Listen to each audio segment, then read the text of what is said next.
We've all heard about I statements. It's one of those classic communication tips. But what if I told you that most of us are actually using them, well, kind of wrong?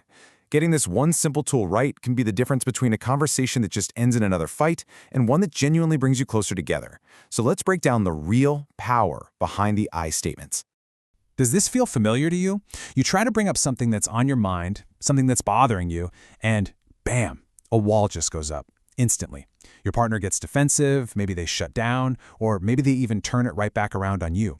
It can feel like you just can't say anything right, like you're constantly walking on eggshells. But what if the thing that's derailing these important conversations isn't even the topic itself? What if it's a single, tiny, three-letter word that you're probably using without even realizing it? Yep. The word is you. Just think about it for a second. When we're upset, it's our go-to. You never listen. You always do this. It's like pointing a finger. It immediately sounds like an accusation, and it puts the other person on trial. And what's their only natural response? To defend themselves. So why does this one little word have so much power to ignite a fight? Well, it's not just about hurt feelings. It's actually about biology. It all comes down to how our brains are wired to handle what feels like a threat. Let's look at the difference here, side by side. A you statement feels like an attack on someone's entire character. It implies you are a bad or flawed person. But an I statement, it's not an attack at all. It's actually an invitation. It just describes a very specific behavior and then explains how that behavior made you feel. That shift is huge. It encourages vulnerability instead of triggering a fight. And this part is so important to understand. When your partner gets defensive, it's not a sign that they don't care about you. It's that their brain is literally perceiving your words as a threat. It's triggering a primitive fight or flight response. Defensiveness is a survival instinct. So if you really want to stop the cycle of arguments, you have to stop triggering that primal sense of danger. All right, so if you statements are the problem, how do we actually fix it? Well, the solution is the I statement. And luckily, there's a simple, really powerful formula that can completely reframe the way you communicate. The formula has just three simple parts. Number one, you start with the words I feel. That immediately takes ownership of your own emotion. Two, name that core emotion. Simple words work best here, like sad, frustrated, or anxious. And three, describe the specific behavior without any judgment at all. No always, no never, just what literally happened. Wow. Just feel the difference here.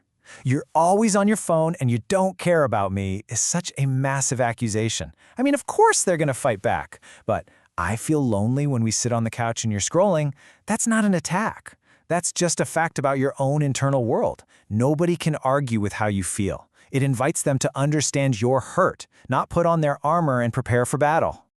Okay, but you gotta be careful here. There's a really common trap that even people with the best intentions fall into, and it can sabotage the entire thing.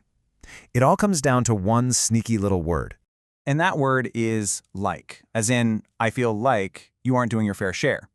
You see, the moment you say, I feel like, you've actually stopped sharing a feeling and you've started stating a thought or a judgment. It's really just a you statement in disguise. And believe me, your partner will hear it as an accusation every single time. The key is to ask yourself, what is the real feeling underneath that judgment? I feel like you're being irresponsible isn't a feeling at all. It's a conclusion you've come to. The feeling behind it is probably anxiety. So instead you say, I feel anxious when the bills aren't paid on time. See? Now you're sharing your inner world, not just throwing a judgment their way. Okay, so the theory is great, but let's actually put this into practice. It's time to take this formula and really rewrite the script from one of those frustrating you statements to a much more powerful I statement. Think about this classic fight starter, right? The old script, you make me so mad when you're late, is just pure blame. It makes your feeling their fault. But the new script, it takes ownership. I feel frustrated when plans change at the last minute. You can even add a because to help them understand. The difference is, it's not about them making you mad. It's about you feeling frustrated by a situation. It shifts the whole focus from blame to understanding.